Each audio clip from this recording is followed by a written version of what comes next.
How to use back tap on iPhone. Hey guys, welcome back to the channel.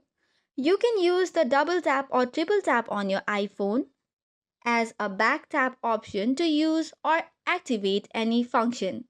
To do so, head over to your device settings. Then after, tap on accessibility. Tapping on it, scroll down to the bottom and tap on back tap. There are two options. Double tap is the first option.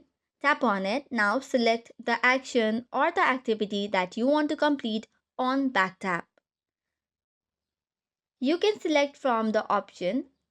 For example, if you choose screenshot and double tap on the back, it will automatically take a screenshot.